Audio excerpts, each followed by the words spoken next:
Hello, guys. Hi, Fabricio. Thanks for having me. How are I'm you? good, and you? Good? Yeah, Yeah, good. How good? How good? great. Everything going on great here. But in for Luma Pictures, you're working as an FX artist, right? Yeah, that's right. Yes. You do what kind of things did you do for them or for other companies you've been working for? Like just curiosity, because we are both FX artists, juniors FX Oh, artists. But nice. yeah, both of Really us. nice. Awesome. So at Luma, effects department is really one department that we handle like quite a bit of different stuff. So we do well. I've done. I can't say much about the projects themselves because we are under NDAs, but we have a range of like fire, explosions, debris. Uh, what else? Do water. We do mesh deformations. We do like particle effects. Like the whole range of effects is done there. So it's not like a one specific task per artist. Like the artists have their like I would say preferred like the effects they want to do. Like some people is better at water, some people is better at destruction, but everyone does everything. So it's a bit of a varying work there. It's very nice. Okay, so there is no one that is only focused on flames or explosion, and you can just change all around, and then one day is water, and then the other day is fire. Is that right? That's right. That's right. Yeah. Well, everybody has their own strengths. So usually, if you have a task that is a bit more convenient to give it to some specific artist, usually they will have it. But it's everybody's, I guess, responsibility to be able to handle all the shots and all the kinds of effects. So it's not that like I don't know about other studios, but at Luma everybody does everything. So Luma, in comparison to other studios, is kind of a smaller, more compact team. So it's a bit smaller. So maybe that's the reason why the artists are so kind of diverse with their skills. But yeah, we don't have like a specific artist that does specific stuff. Everybody does all the effects tasks there. Yeah, I guess it may differ from industries. So you are at working at the games industry, right? Yeah. So yeah, maybe I've never worked with like games, like real time stuff. So maybe people there usually do like a specific task. They are more specialized, but it's good. Well, you can like develop your strength if you have that like this really specific task. You can be like really awesome at it. So it's also cool. Yeah. It's good to see that there is this possibility to change and try new things and work with different people with different skills. Yeah, yeah. Well, I would say the quite the opposite. I think being a more generalist artist, that can give you a bit of advantage, I guess. Uh, in fact, for Luma, well, I've been under like a 6 month contract, which is ending by March, so next month. So the fact that I've been picked up by the VFX sub that reviewed my reel, I think it is mostly because of my kind of generalist type of work.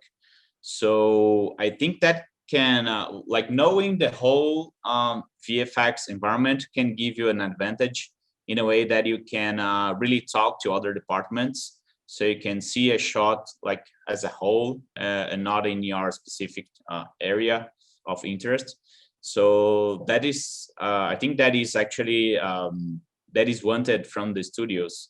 So it's kind of a it's kind of a different. I think people think that by specializing, you'll be more valuable to the studio, and I guess it's the contrary. You can be more generalist to get inside the studio, and then you can really focus on your department, on your area. But being generalist gives you an advantage, I guess, when you're looking for work, and that's what is being that's how it's been working for me the last years.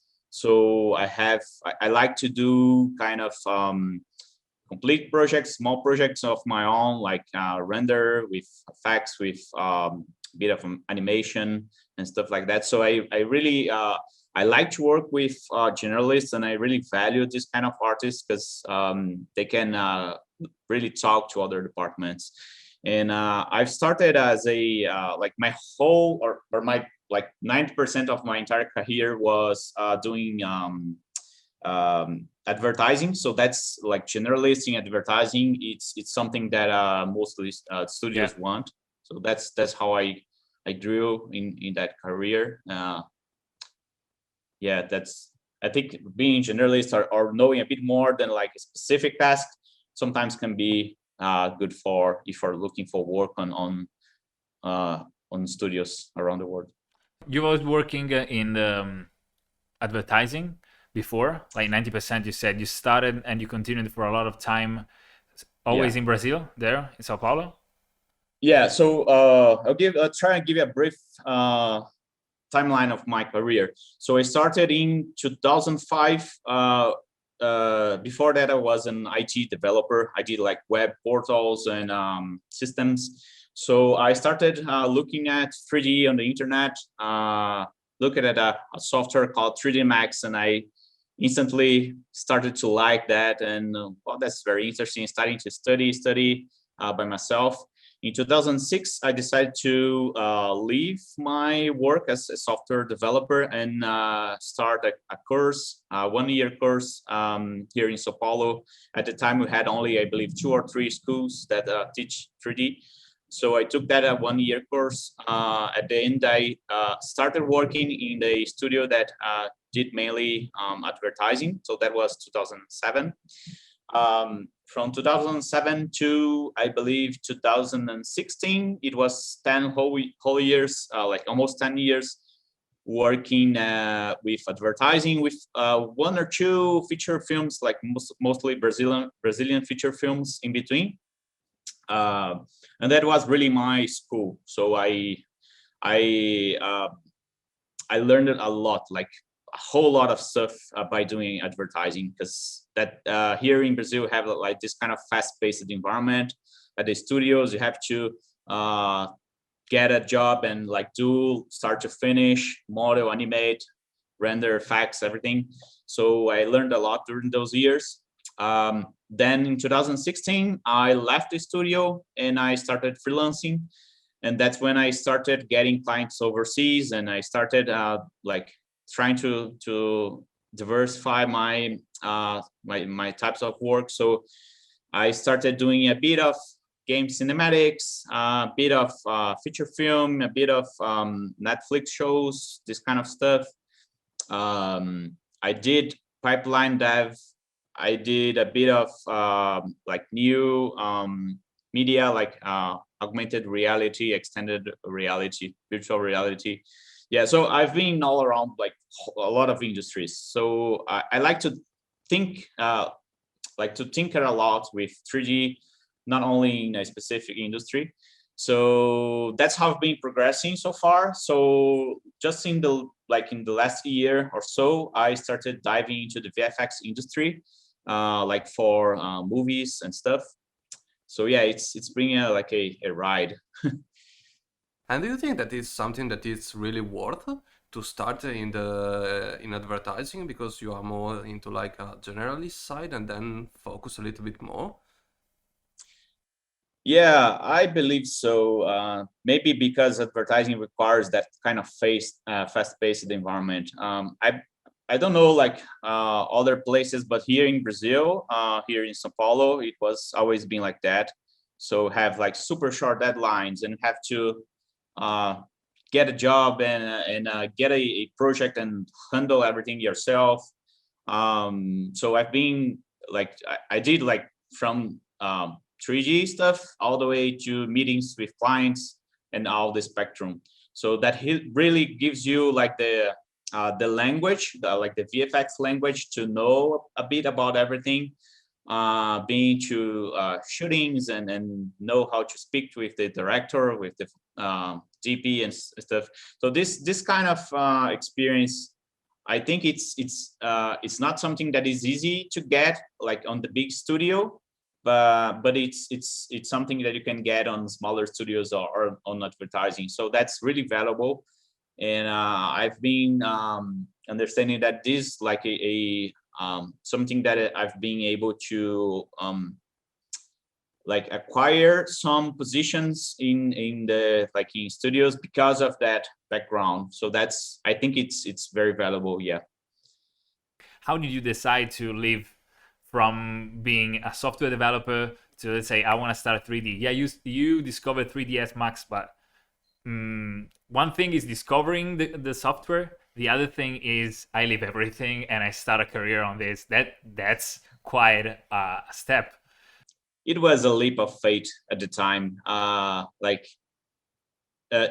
In Brazil, like CGI, like 10, 15 years ago was like at the beginnings. Well, we had a story before that, but is like I see that like our industry grows like quite a lot every year. So at the time, I had a kind of like a good staff position at my work as software developer. I had my own money. I get a good life, but I felt like that need of something else that I like it to do. Like I love it 3D from the start, and I just took all my money, sold my car, and invested into it. So it's like I said, it was a leap of faith. I wouldn't want to study anything else other than CGI. That's why I started. And you can fight that. It's that instinct. You want to do that for your life, and I started doing that. I think that the important thing that made that when I made my first job, when I got in the industry after I finished my course. Well, the course itself was like a preparation. So by like 6 months in, a lot of people have already had already like gone from the course. So I saw like people that were really into the course started like from Monday to Saturday, getting there every morning at 7 a.m. studying all the way to the end of the course, getting back to home, studying a bit more. So it was like just a whole year of studying. And then at the end of it, I think until these days, what I find a bit interesting is that most of the people that I know that do well in this industry are people that can that have people skills. Like you have to socialize, you have to make friends, you have to just not be shy and send that email to someone you think it's going to be the one that can review your work. So that kind of stuff is really missing on young artists. And I've seen a lot of great people like doing great work that cannot communicate well. So that sort of people can be very good but not get a job in the industry because they are not able to like have a conversation with someone else. They are not able to like attend to meetings like we're doing right now. They are not able to like sell their own like skills to someone. So being good at people, like having the people skill, is something that is definitely something that can be make a difference for you to get a job like your first job in the industry. So yeah, I'd say lots of studying, always update to the latest tech, because that's all we need to do. Always have to be up to date to the latest tech, and be good at people. Just communicate, know how to sell your work, and I would say one more thing. like the third topic is to try and be as much of a generalist as possible in your first years, because that's going to help you, like I said, get the whole like the whole spectrum, and or at least you have to try and be. Of course, you're not going to know everything being a young artist, but if you can just not only stud modeling or not only stud animation, just take a peek of every area and just know a little bit about it, so you can at least start a discussion with something. Like if you are going to do an interview and the recruiter asks you about how would you tackle this task, they are expecting you, if you're a young artist, they know you are not going to know anything, like everything, but they are expecting you to at least know how to navigate around that and do your own stuff to get the job done. So yeah, I would say that those three things are something that can help you get into the industry. You say before that some of the people who are working with are not able to speak with, as a team or attend to meetings or something like that. And it's something that is happening a lot also right now because of the pandemic, and you can't have the feeling of Yeah. being together. Yeah. And is it something that is currently a problem? I just see some people, they despite being great artists, they are difficult to like to have a professional attitude, if you know what I mean. So Mm-hmm. oftentimes they can, for example, they can follow schedules, they can deliver the stuff they are being asked for, and not because of time, but because they maybe want to do something else. Like they are difficult to try and follow the company's mindset, that sort of stuff, and also the shininess, because it's sometimes artists are a bit more shy. Not that you need to be like the guys that tells jokes everywhere, but you need to communicate somehow, right? So it's important for you to have this network. Network is like really important in every kind of profession. So yeah, that's what I'm more of what I'm talking about, is being good at people, is being able to like communicate well and sell your work. That's probably the thing. And if you are nice to people, if you can be kind to people, if you can communicate well, you can rest assured that the next job that lands on their company, they're going to remember you. That's how it's been with me in the past years. So I have this sort of like network and people that are really friends, not only for like work purposes, but they are really friends. And every time they have some sort of need for 3D work, they come to me. Even though if I'm not available at the time, I can just try and pass the requirement forward and find people to them. So this kind of interaction is important, you know. That's the kind of stuff I'm talking about. This industry is really like seems like huge, but it's really small. Like people know people everywhere. So you be working with somebody that you already worked like a few years ago, and you can like, if that person did something very wrong that caused you to do whatever, lose your work, or it was really bad the way they treated you, you're going to remember, right? So yeah, it's always try and do the right thing. If you don't know, or if you have any questions about stuff in your work that is going to have any sort of problems, it's better to ask. People don't mind asking at all. It's always better to ask and do the right thing instead of doing the wrong thing and get your face remembered everywhere. We had people asking us how much is important, also because creating a good network is the basis, as you said, also to find the next job and the next one and the next one, because this is a kind of industry in which you don't have like a place where you stay for life, but you are continuously changing. So having a great network and nurturing it the right way is essential to grow and to stay, let's say. So Do you think that when you started, this has been the key to find your first job, or you find it in another way? Like you sent an application for your first job, or you had people that connected you into your first? I had people that connected me.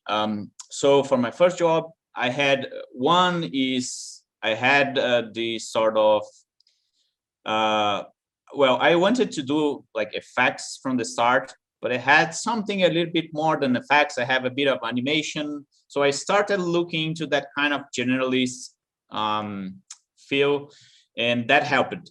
But the other thing that helped was I was big friends with with both of my teachers there at the school, and one of them just recommended me to a company because I think at least here in Sao Paulo, a lot of these studios are looking at young artists, so they are filtering and getting the best ones. That happens a lot.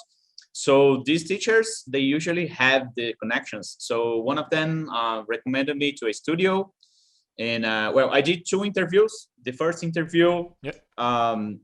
which was really interesting because that was when I first like when I get my first no, and it was really like important at the time to hear that well, you are not ready yet. That was very important to me. The second one, I was hired. So yeah, that was the recommendation, but also because I was doing something that was not too common to young artists. So at least here, most of the people either go to animation or go to modeling. So effects or any kind of technical work it seems to be much more difficult for young people. Maybe that's something like that is only here in Brazil. I'm not sure about Europe at all. I've seen like European artists being much better at technical stuff, but here in Brazil, it was something that it was lacking. So because I started with like my first reel had scripts in it. It has like some scripts that I run to create a sort of a rig that was automatic and stuff. So this sort of work was not seen much in younger artists. So I think that's another thing that caught the eyes of my first employer. Oh, okay. So yeah, going like to the opposite of what everything or everyone was doing at the time. Yeah. Okay. Yeah. That was This is mostly nice, like that. nice to know, because a lot of people just get out of the school or get out of they make a course, they make a training, and they start doing their show reel so that they can do as many applications as possible. Me myself try it this way, and I sent about I don't want to say, but probably I touched the 100 of applications, and yet in the end I found a job by through LinkedIn, through a connection. So this is this is a way, this is a path, the one of the people, that is quite great if done. It can lead you to the first job much faster probably than sending a lot of applications, because when you have someone saying, yeah, he is good, or someone for you, knowing your name and saying he is good, he can do this job because I know him, because I made a course with him, or because I teach him, whatever. This just boosts the way that people see you. So yeah, this is something that is quite important to remember, also for the guys who will listen to this. For sure. Exactly. Yeah. When you have someone like a connection inside the company, that's much easier because if you imagine like the recruiter is looking at hundreds of applications every week, so it's really difficult for some of them to really catch the eye and go down to the next step in the application. So if people can recommend you, there's like a really good filter in that. That is, well, this guy, I have been working with him before. He's a good guy. He's like he will be working good with the team. He's not like this kind of artist that doesn't know how to do that sort of stuff. So it's like a kind of human filter that is.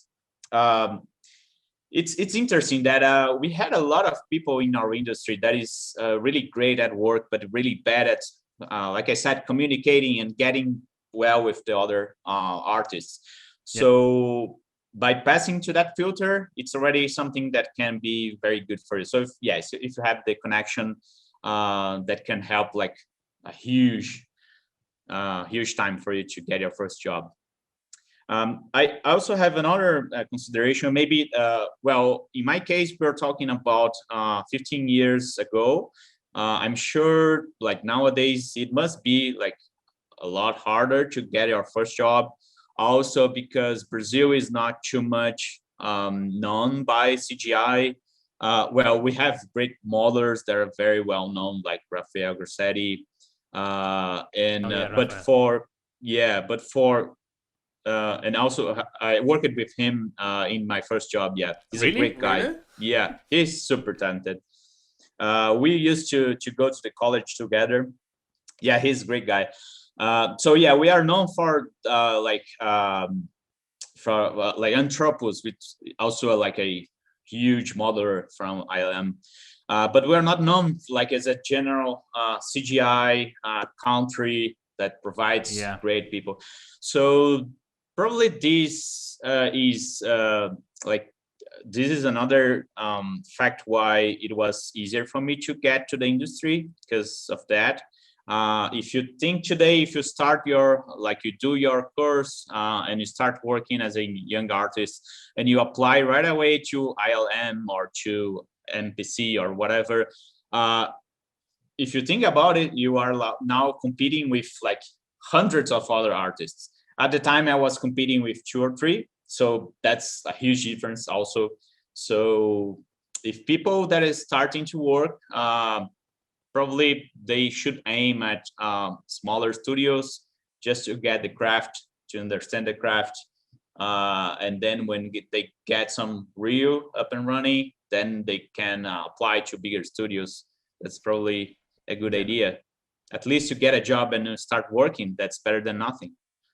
Yeah, it's a great way at least to start, let's say. Yeah. Yeah, also because we had the chance to talk the other day with an Italian artist that told us indeed how much it is important, how relationship are important also in the work. It's not just about technical things, it's also about the people that you work with, finding the right place. I mean, having great times with the people you work with is much important because this is also what makes you more passionate about what you do. If you work all day, for example, in a place where you just have to work and not talk, let's say, you can have a lot of energy in the beginning and go full energy into it. But a few months you burn out. At least energy goes down and passion goes down because you find yourself doing probably things that you thought differently in the beginning that could be different. So yeah, this is something that to take in mind, remember. Yep. Yeah, and you're talking about something really great now. Sorry to interrupt you. Yeah, go. Yeah, I think you mentioned something really important there. That is, you have to feel passionate about the thing you're doing, and by that I mean I've met a lot of people who like just likes the end result. So, for example, I met artists that I love, or like young artists that started studying CG because they loved movies. And of course, that is not a bad thing, but you cannot just love movies. You have to love the process of making that. And that's really important. Yeah, because if you start work is work. It doesn't matter. If you're doing something that is for like a movie, in the end, it's work, still work. You need to do things that you don't want to do. Like sometimes you have to do is work. So if you don't love the craft of making CG or making the final result, you won't be able to handle that because our industry is very it's tough. It's not easy. Everyone by now should know that, like, because all the news we see in the media, how it's stressful, how we have always diminishing deadlines.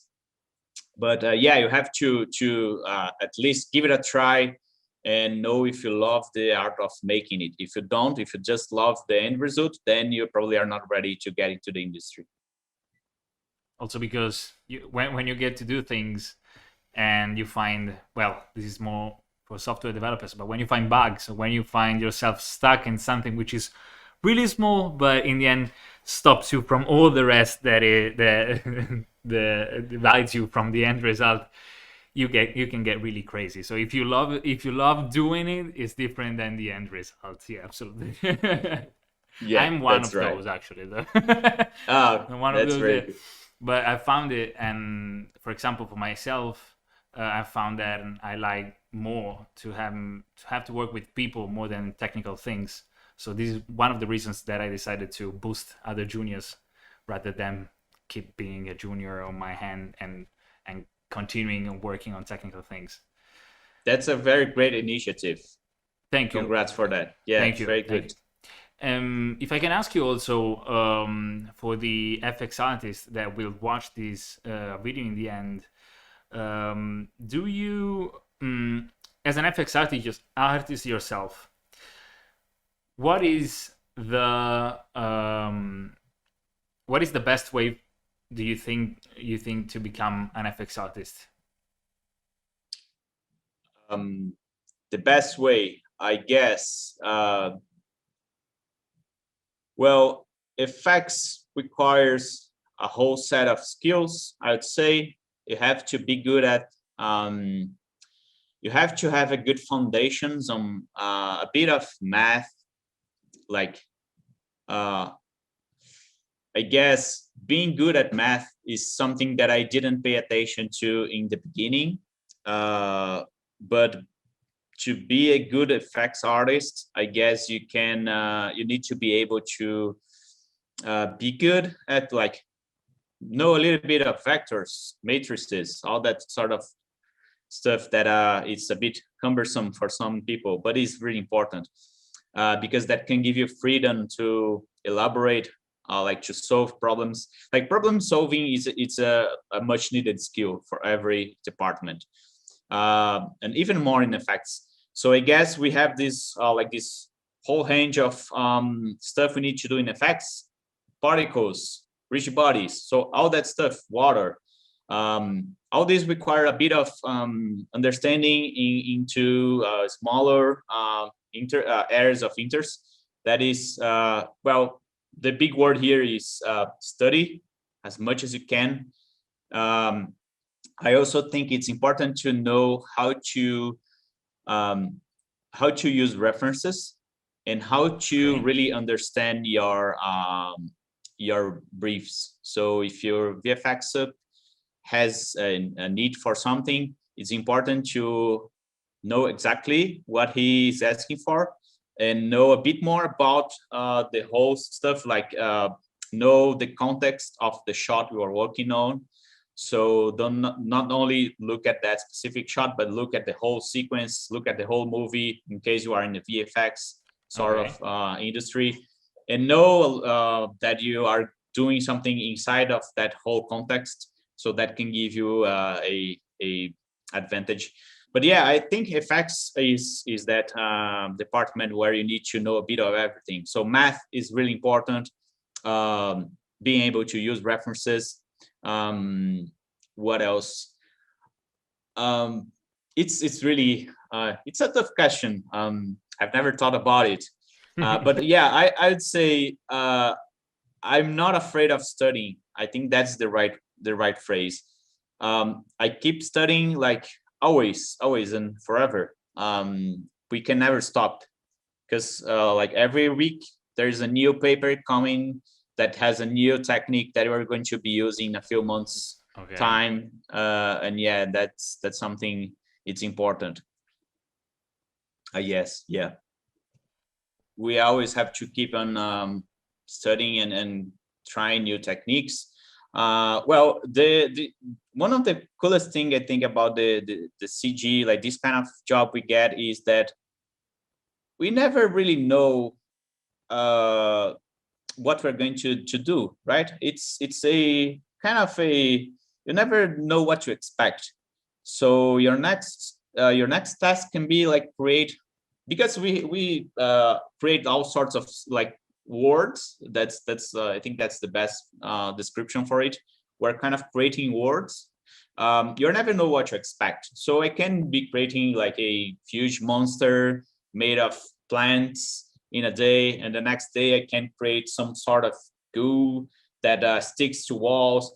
And sometimes you just get that kind of task in your hands and you stop and think, well, how the hell I'm going to do that? And that's like this kind of spark in your brain. And if you don't have the tools to get it done, you won't. So you have to get as much tools in your bag to be able to tackle the problems, because it's problem solving. All we do is problem solving and trying to get something out of nothing. So trying to get is effective.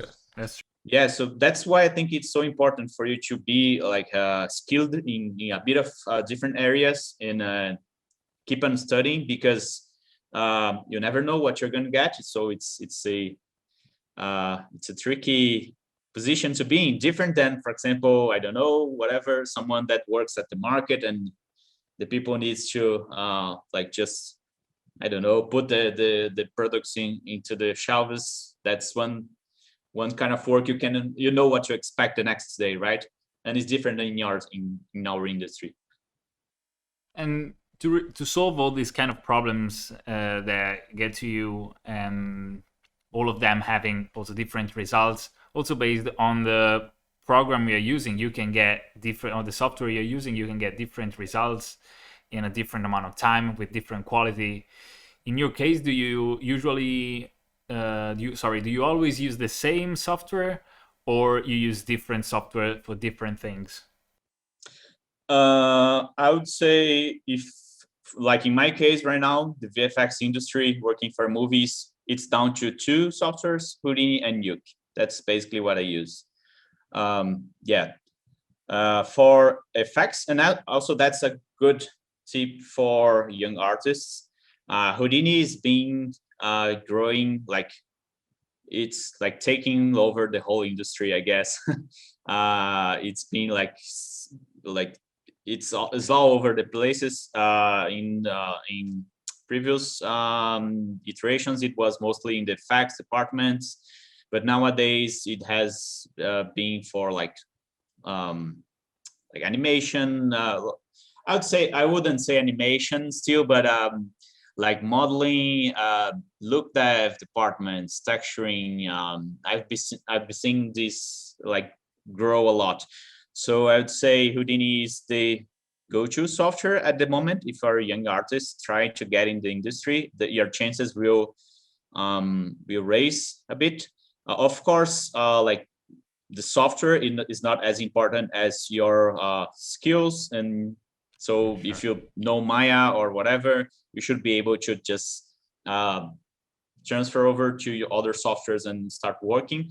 But getting the right software that that company you love uses, and start studying that right away, is usually a good thing to do, because that can give you like a small advantage. So yeah, for me, it's Houdini all the way, and Nuke for comps.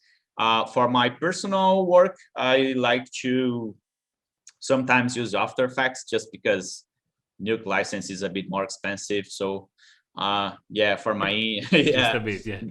Yeah. So now for my indie type of work, I like to do After Effects. But yeah, it's Houdini most of the way. I do like Redshift for my renders, because I think Mantra is still a bit too slow for my tests. At work, we either use Mantra or Arnold. I oftentimes go to Arnold, but yeah, that's what I use. Okay, yeah, this is good to know, the fact that it's not about the software. The skills is not just about the software, but also the way you approach the CG.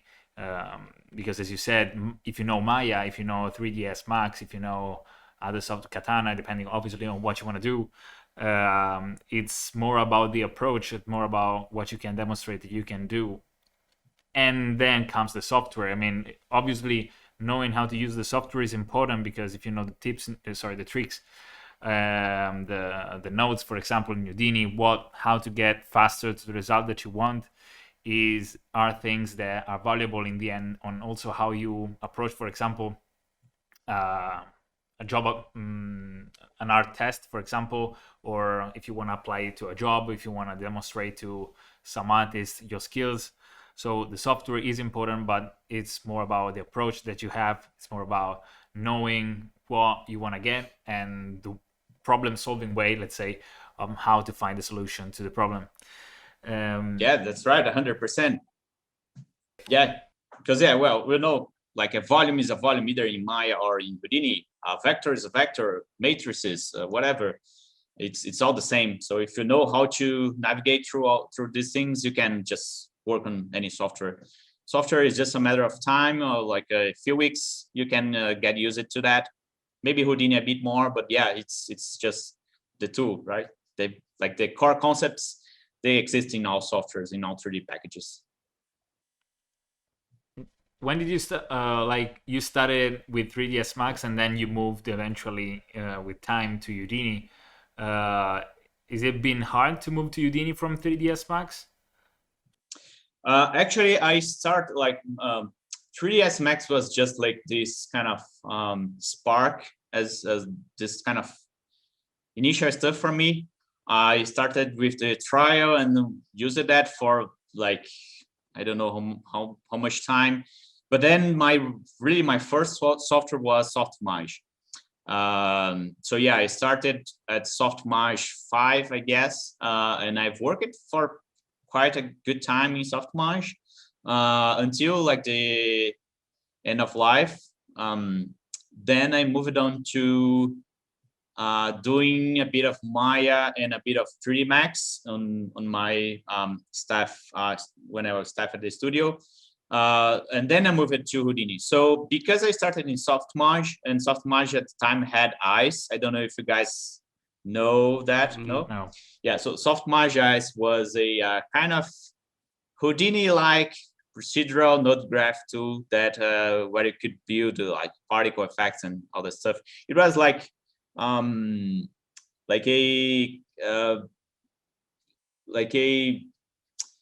well, I should say it's not like, of course it's not like Houdini. Houdini is much more procedural in all the areas, but Softmage was starting to get there. So because I started with I studied that tool for quite a while, I was used to nodal graphs, so my transition to Houdini was a bit more easier. And also because I was a technical artist from the start, so I was used to that sort of problem solving type of work. So that, and also being a developer, that really helped a lot. So I could get the guts of Houdini much easier with that. But yeah, I think the transition was not easy because Houdini is like, if you go from Max to Maya, it's much more easier than going from Max or Maya to Houdini. That's 100%. But once you get the guts of it, it's much more logic in a way of how the entire software works. So I would say if you have this sort of technical approach to 3D, you're going to be a bit more comfortable with Houdini than someone that is just like an artist that doesn't handle well like this type of technical work. It's unfortunate that's the way it is. Houdini is still, I think it's nowadays it's much more user friendly than it was before, but still it requires a bit more of that technical eye. So you'll be using a lot of small scripts here and there. You need to get used to that, and you don't have that much in other softwares, I guess. Yeah, but it really pays off. In the end of the day, it pays off. So it's not to discourage anyone. You should probably go to Houdini. Houdini is very nice. Nice to know. And do you still have the opportunity to experiment in your spare time right now? Yeah. Well, my spare time is very little at the moment, but yes, I do. If you look at my Twitter account, I have a video from like a week ago where I did a pinball, like a real-time working pinball machine in Houdini that you can play with the keyboard. So I'm always experiment with a lot of stuff in Houdini. I did user group here in São Paulo where I showed some sort of music stuff that you can do with Houdini using shops. So yeah, I like to just tinker with Houdini and try and do some of their stuff. When my freelance, my kind of freelance life allows me to take a break from time to time and do some personal work, which I love. So that's another thing I like to do. So I keep experimenting with Houdini. I have a Patreon that I like to share all my tests, all things that I think it's interesting with other people. So that's something I always like. Whenever I have something cool that I'm testing with Houdini and I want to share with people, I usually share it through my Patreon page.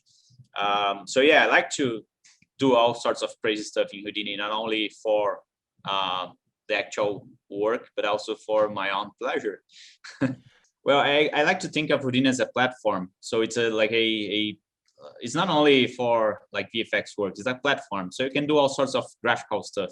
So I like to do that sort of, because it's interesting that in the end, it's just like some toys, but they can be so good at giving you foundations for other types of work. It's super, like, for example, by diving into shops and doing work into shops, I was able to create some tools that I used in my last personal work. I don't know if you guys have seen that. It's like a pasta sort of simulation.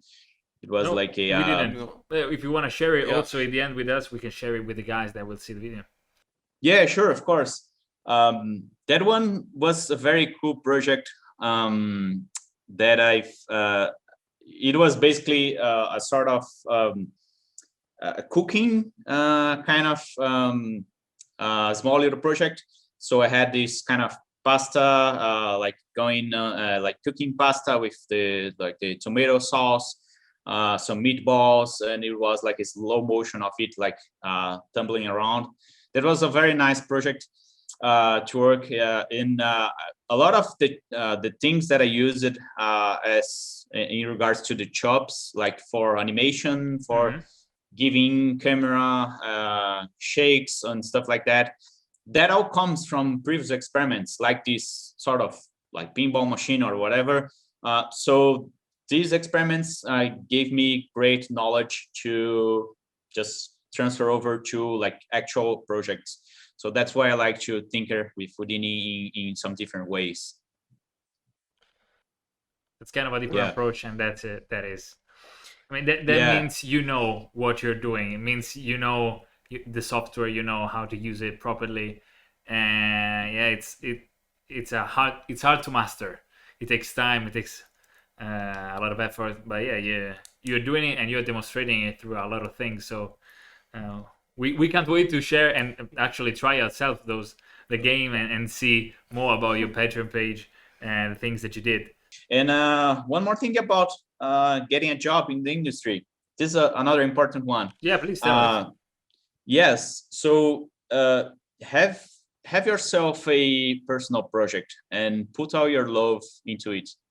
Because my current job at Luma Pictures, it was mostly I was mostly into this because the VFX soup looked at my pasta project, the one I'm talking to you.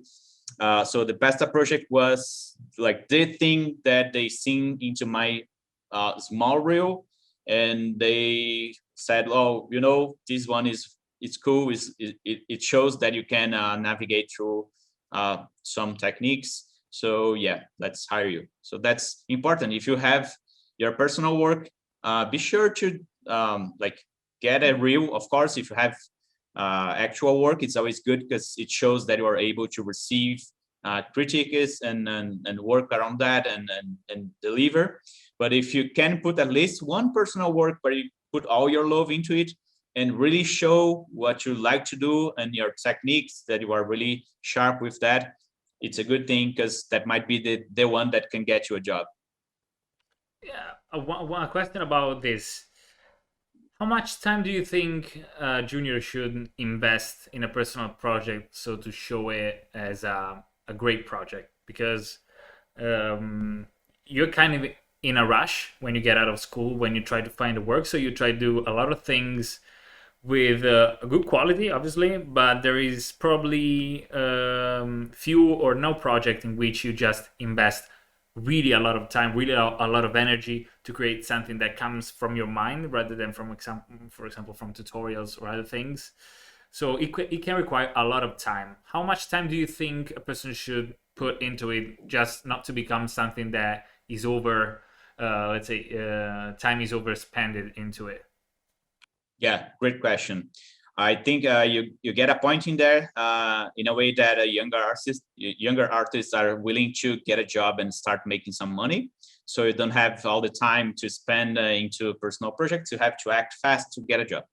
I should say you should try and aim for nothing, something huge, like be realistic about your goals. So for example, if you like to do, let's say, render or texturing, you could try and do like a single shot with like one character, maybe a very small environment, but that can show a little bit more than what you use it to do on your showreel. So that can be a thing. And as far like in regards to time, I don't know, maybe it really depends on your financial situation. If you afford to take like, I don't know, 1, 2 weeks, 3 weeks, that's awesome. But I know that as a young artist, you are like willing to get in the industry as fast as possible. In my case, because I was already working and I got this sort of freelance life where I can, where I'm able to actually take a break. That really helped me a lot. And for measure, I took about a month, maybe a bit more, to complete this whole pasta project I'm talking about. And that was like well, I guess 1, 2, 3, like 3 shots, maybe all together with the same models. But that was like after 15 years of studying CG. So it takes time. It's not easy. And when you get your personal project, you feel that it's never finished. You have to That's true. Yeah, you have to leave it. Otherwise, you're going to keep finding issues like forever. So yeah, it's difficult to tell. Everybody has its own like uh, needs. So as far as like financial situations, so if you can afford to spend 1 week or 2, but you really need to focus and put a lot of work into it, so be sure to do that, because probably that's going to pay off. Because when you do what you love, your personal projects, you will never like it's your vision there, right? You're not doing anything that some people told you to do. It's your vision in there, so that is much valuable for the recruiters, because they know what you think. For example, they know you chose that camera angle, you chose that that movement, you chose that color palette. That's all like important artistic decisions that you make. So that can tell like a whole lot of your personal skills. So that's why it's important, I guess. This is great because, as you said, you tend to invest all the time in the end in the project you're doing, because it seems like it's never finished, it's never polished, it's never enough. So, do you think that having some kind of own deadline could help speed up also the process? Like if you tell yourself, I have all the time of this world to make this, people tend to feel all the time available. Giving yourself a kind of deadline could be helpful. Did it help you? Yes, it did.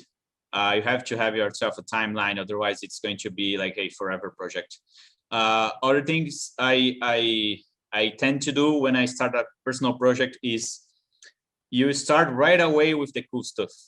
Because if you start with the more like, let's say you want to build a character, so you start working on the model, and then you want to see him running or doing some sort of action. But then you have to do like the UV unwrapping, and you have to do all like the low poly, whatever. So that sort of technical work that tends to take away the fun of the personal project. If you spend your first time on that sort of work, unless that is like super necessary, that's going to take you away from the fun stuff, and that's not good on the initial on the beginning of the project. So I always tend to start at the fun stuff, because that can give me some momentum to get going with the project. So I always start with the fun stuff, and then you can like sort out like the technical challenges. But yeah, that can help. It's a trick I use to like I try to trick my own brain to thinking that's going to be easy. Yeah. It never is, but at least I try. Yeah, you get sucked by it actually, because eventually you know what you want to do, and you try also to prove yourself that you can do it. Like, but I can't do this. If it takes time, if it's getting harder, I can do this. So you get more time and more time and more time, and eventually you get sucked by it.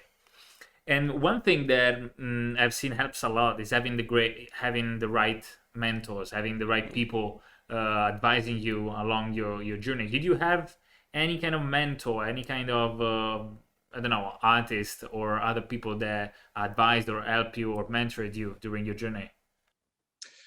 I have, yeah. I think I got the support of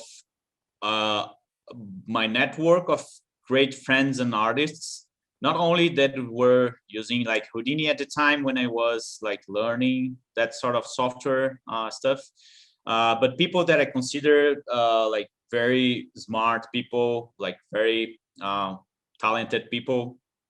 I always got like, as I said, it's always that sort of network. So I'm always I didn't got like one single person that was my mentor. Also because I usually like to, like my first time I try to do by like my own. But of course I watched like tons of Intagma videos, tons of whatever like videos. You get lots of tutorials, and I find them to be very important because they can show you, I mean, you cannot rely only on tutorials. That's not good, of course. You need to do your own thing to really learn and practice. But I believe some tutorials, and it's difficult nowadays because you have so much tutorials, and some of them can teach you, I wouldn't say wrong stuff, but can teach you not so optimized stuff. So you have to curate your tutorials. It's not as easy as opening some site and watching that. But yeah, I've got some tutorials that I watched and that give me the initial understanding of Houdini. Here in Brazil, I have a good friend, which is also my partner at the Houdini user groups, like the past Houdini user groups. That is Guilherme. Guilherme is a super Houdini artist. Okay. We have a community here in Brazil for Houdini also, that we oftentimes exchange information. So we have lots of, no, it's not lots, but we have a couple of great artists. Yeah, Houdini here is like a small, I don't know, 100 people community. It's very, very small. But yeah, I have some good friends. I have another like super talented friend, which is Ivan Miscalo. He's a like great artist, great technical person, great effects. He used it to be also my partner on some projects. So yeah, I had some people that I tend to be more close to because they have the sort of work they do is it's similar to mine, and I try to gather cool stuff from them every time we are in conversations to try and exchange some stuff. Yeah, but I didn't got that sort of one mentor thing. Okay. I wish I would. I think sometimes I can.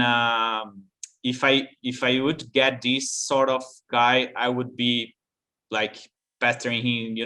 How can I do that? And I would like to have this guy, but I didn't. And for this reason, I started to give Houdini lessons. So I had a few students, and last year it's not something really big. It's just like a few students, and I think it was the type of mentorship I would like to get at my time, and I didn't. Okay. So I think nice. it's important. I just didn't had this opportunity, I guess. So I think it's important. Yeah. This is a great Or cause. This is a great cause.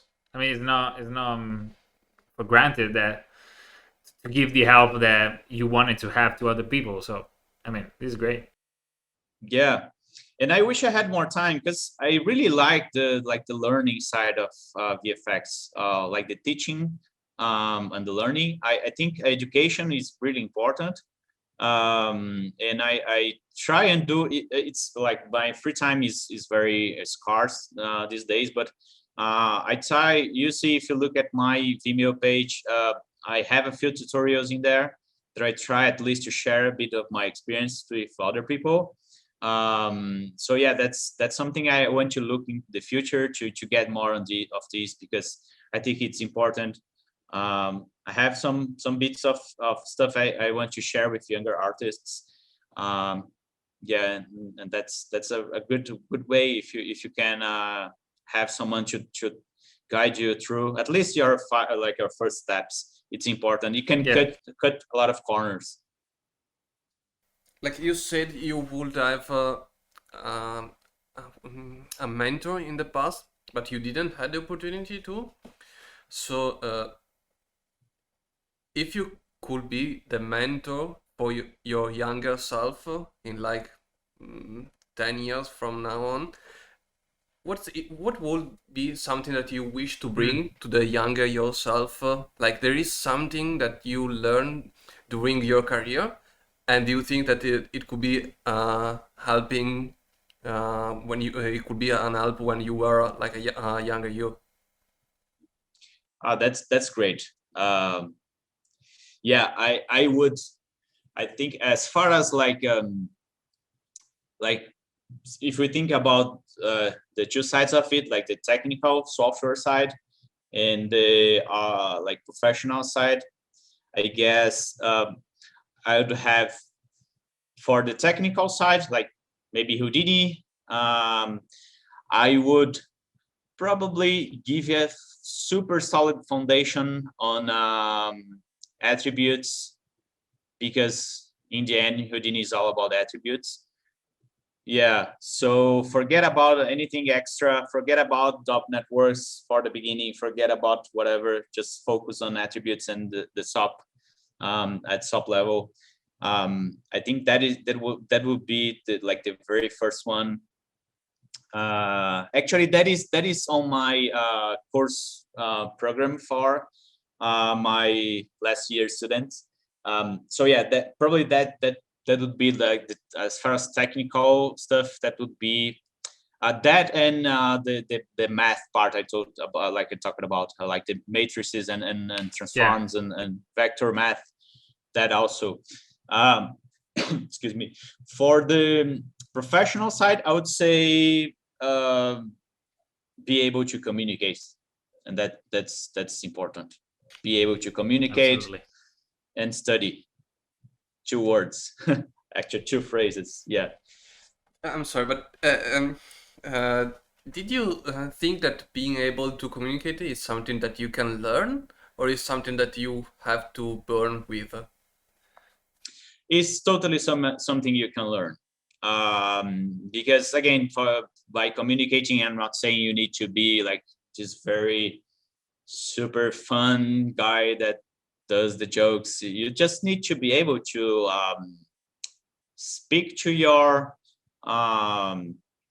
team, speak to your supervisor, and deliver, get the information right, deliver right. You just need to navigate through the company, knowing departments, being able to one extra thing that is important is that you need to be able to do stuff on yourself. If you can take work away from other people's hands, in a sense that you don't need your supervisor to babysit you every time, that's super important.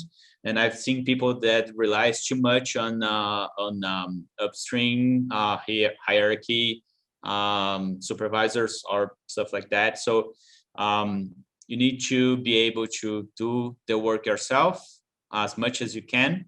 So that's sort of, I should say, company skills. Those are important.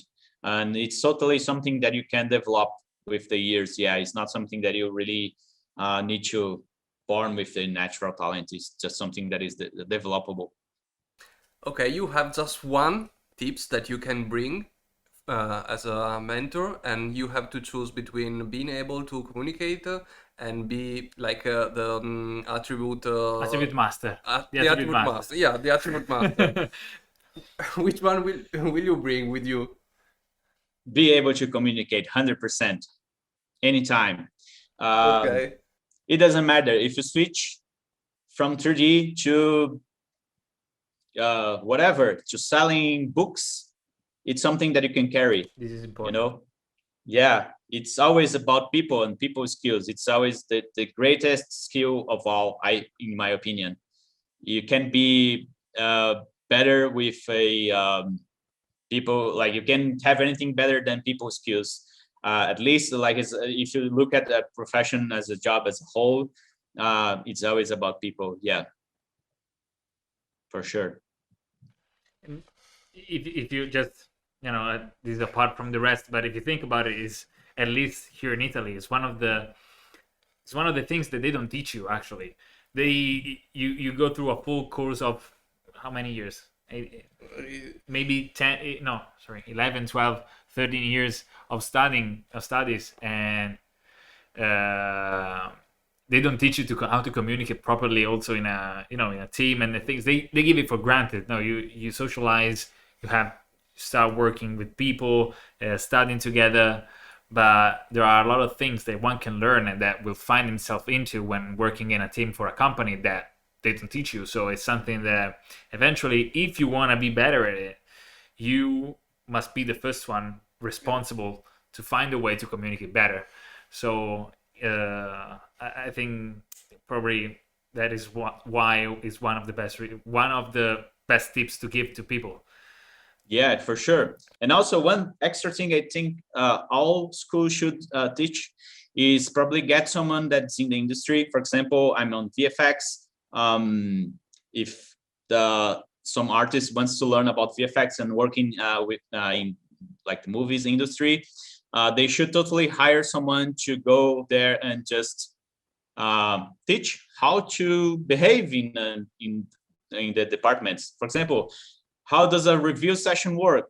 What you need to know about that? How do you communicate, or how do you talk to your VFX supervisor? How what is the thing that he wants you to say when you are like in a meeting, or what to expect, or how to deliver, how to get stuff from other departments, how to send it over. So this sort of studio-wide, studio-wide workflows.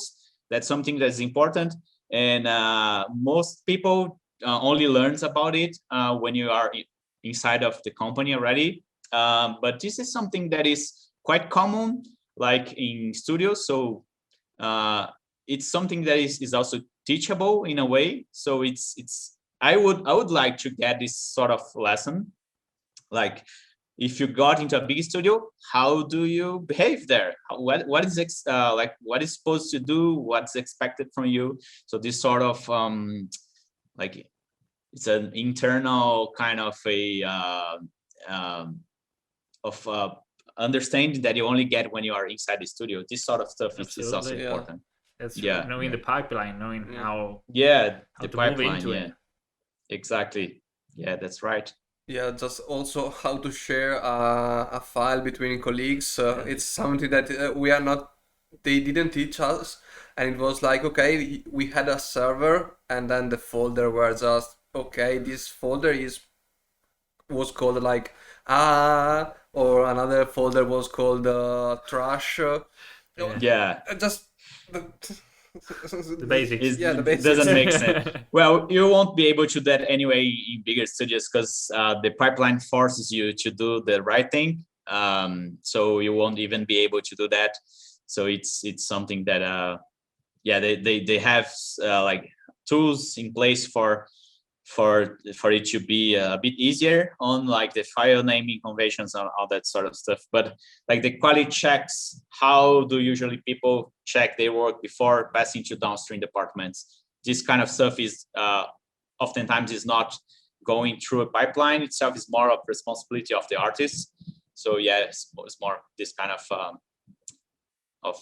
good practices. Indeed, one of the most used, let's say, approaches to working in a team, not only in VFX but also in other kind of stuff. I'm an entrepreneur. First, I had 2 companies before, and I worked with a lot of other companies, and I've seen that they use Scrum, for example, with Agile as a mindset. I don't know if you know about it, if any company you work with ever used it.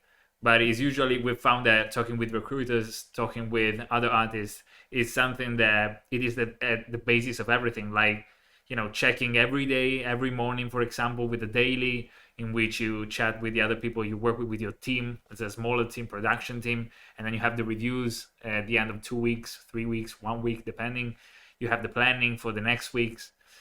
Every company obviously changes it depending on what they need exactly. But we also talk with a guy which is a pipeline technical developer for the environment, and he told us how many tools he has to develop. Like he said a number, I don't even remember it, but yeah, a lot of tools every day. The pipeline changes, but in the end, as you said, talking with people and understanding how to collaborate with people is one of the things that you eventually find yourself doing, and is one of the things that if you know it beforehand, you have more chances to work with a company, to keep the job that they gave you, and also to learn and go faster in your career. So this is one thing to remember. Yeah, exactly. Yeah. Well, at Luma, we have multiple meetings every day, the dailies, multiples, like it's not like a daily, it's more like a round of shows and then get reviews. So we have multiples of those. And yeah, that we try and get the schedule as as ongoing as possible. It's Luma as a company is a very fast-paced environment, so it's a bit different than other big studios because of the timing of theirs is a bit more rushy. But yeah, we have a small team. The FX department is I think have offices in Melbourne, and we have a few offices. I'm working on Melbourne office. Melbourne office, we have about 9-10 artists, maybe more coming in the next weeks, I guess. But yeah, it's a small team, but so it's easier for us to get together. So we have more time spending together. Yeah. So it's important, yeah. And we're always in touch with our department developer.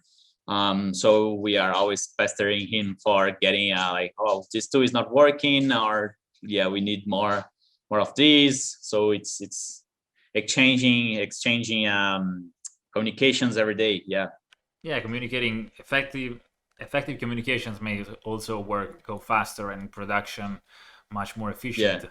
So Exactly. Building a great team that knows how to communicate, people know each other, people want to share with each other, is not something that you will see in all the workplaces. There are places where people hate each other. So it obviously depends on a lot of things inside the company, but also from the people themselves, the artists themselves. So being open-minded, being open to other people is one thing that is a choice to the person himself or herself, and yeah, depends on them. And there are places where you get to work like you don't get as much together with the team, in a sense that is like not being like a bad thing per se, but mostly that you can work or do your own kind of work more in sort of lonely pace. It's something that some studios can offer.